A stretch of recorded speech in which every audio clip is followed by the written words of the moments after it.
अनियमित कर्मचारियों ने प्रदर्शन किया है। रायपुर में प्रदेश भर के अनियमित कर्मचारी जुटे हैं और इनमें आक्रोश देखा जा रहा है, इसलिए आक्रोश सभा का भी आयोजन हुआ। बजट सत्र में घोषणा नहीं होने से इनमें नाराजगी है। सहायक शिक्षकों का भी प्रदर्शन इस वक्त जारी है। प्रदेश भर के सहायक शिक्षक हड़ताल कर रहे हैं, तो सहायक शिक्षकों की वेतन विसंगति दूर करने की मांग है। इस पर सरकार ने अब तक विचार नहीं किया है। तो बजट में कई तरह के प्रावधान रहे, लेकिन इस दौरान कुछ वर्ग हैं जो बच गए, जिनमें अनियमित कर्मचारी संघ है। जो प्रदेश भर में जो अनियमित कर्मचारी, उनके लिए सरकार ने कोई फैसला नहीं लिया और वहीं सहायक शिक्षक भी प्रदर्शन कर रहे हैं। देखिए, कांग्रेस ने घोषणा पत्र में कहा था कि जितने अनियमित कर्मचारी हैं उन्हें नियमित करेंगे, और कहीं ना कहीं बड़ा धोखा किया है। बेरोजगारों को कहा था कि बेरोजगारी भत्ता देंगे और सिर्फ 250 करोड़ रुपए अभी दिया है, वो मात्र 1 महीने का है। और एक नई कहानी उन्होंने गढ़ दी कि जो इतना पैसा जिस परिवार को कमाएगा उसी को बेरोजगार। तो मैं समझता हूं कि ये झूठ और छलावे के साथ राजनीति करने वाली कांग्रेस पार्टी है, जो झूठ के बल पर सत्ता में काबिज हुई है। मुख्यमंत्री भूपेश बघेल जिस प्रकार से लगातार हर वर्ग के लिए काम कर रहे हैं, और बजट में जिस प्रकार से उन्होंने मितानिनों, हमारी आंगनबाड़ी सहायिकाओं और अन्य अनियमित कर्मचारियों के लिए उन्होंने व्यवस्थाएं दी है, उसी प्रकार शेष अनियमित कर्मचारियों के नियमितीकरण के संबंध में भी मुख्यमंत्री संवेदनशील है। उन्होंने स्वयं कहा है कि 22 से अधिक विभागों की जानकारियां आ गई हैं, कुछ विभागों की जानकारियां और आएगी। जैसे ही सारे विभाग की जानकारियां आ जाएंगी, इसके बारे में निर्णय लिया जाएगा। तो इस महत्वपूर्ण विषय पर चर्चा के लिए इस वक्त हमारे साथ फोन लाइन पर 2 मेहमान जुड़ चुके हैं। घनश्याम राजू तिवारी जी कांग्रेस के नेता हैं, वो फोन लाइन पर जुड़ चुके हैं। राजीव चक्रवर्ती जी बीजेपी के नेता हमारे साथ फोन लाइन पर जुड़े हैं। आप दोनों का बहुत स्वागत है।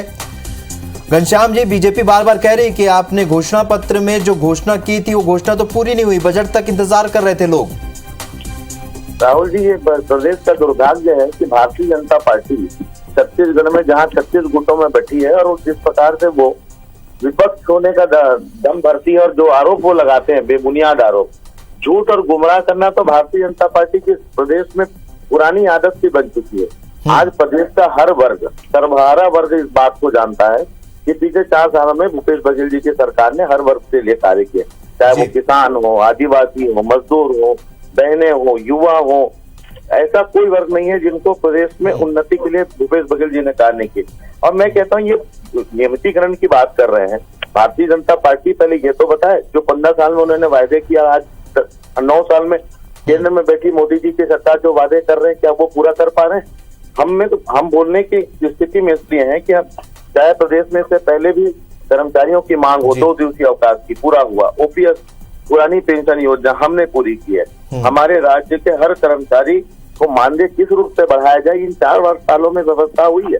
कोई सोच सकता है कि आज आंगनबाड़ी की बहनें जिस प्रकार से 10,000 रुपया मानदेय पा रही हैं, क्या भारतीय जनता पार्टी इसकी कल्पना कर सकती थी? ये तो वही कहते थे कि कैसे इतने ये पैसे दे सकते हैं। आज मुख्यमंत्री भूपेश बघेल जी ने राज्य के विषयों पर, चाहे वो कर्मचारी हो, चाहे कोई भी वर्ग हो, हर वर्ग के लिए फैसला लिया। और मैं आपके जिम्मेदार चैनल पे इस बात को बड़ी ईमानदारी से कहता हूँ, जैसा कि पिछले दिनों उन्होंने कहा है कि हम इसका सर्वे करा रहे हैं।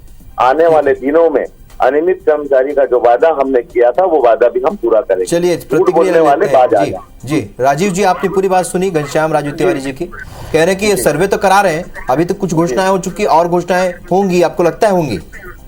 देखिए, कांग्रेस सरकार झूठ के वादे पर, जैसे कहते हैं ना कि काठ की हांडी में भात बार बार नहीं पकता, तो कांग्रेस चुनाव के पहले 2017-18 के घोषणा पत्र में बड़ी बड़ी घोषणाएं की थी।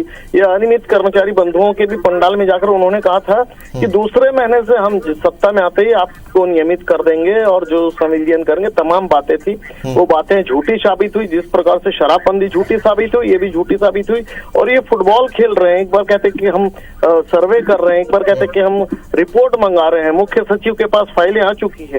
ये पिछले 4 वर्षों से फाइलों का आना और जाना, फाइल फिर कहाँ तो राजीव जी, फुटबॉल खेलते हुए क्या सेल्फ गोल मार लेंगे क्या?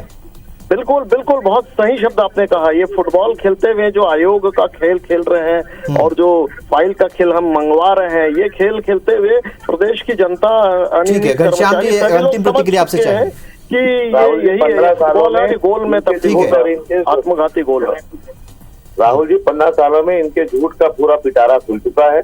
भारतीय जनता पार्टी इन 4 सालों में अपने झूठ से बाज नहीं आ रही है और ये कह रहे हैं कि सेल्फ गोल होगा। अरे गोल तो जनता मार चुकी है इनको, जहां 15 सालों में 14 सीटों पर सिमट दी है और आने वाले समय में भी ये उस स्थिति में नहीं रहेंगे अगर इस प्रकार से झूठ और गुमराह की राजनीति करेंगे।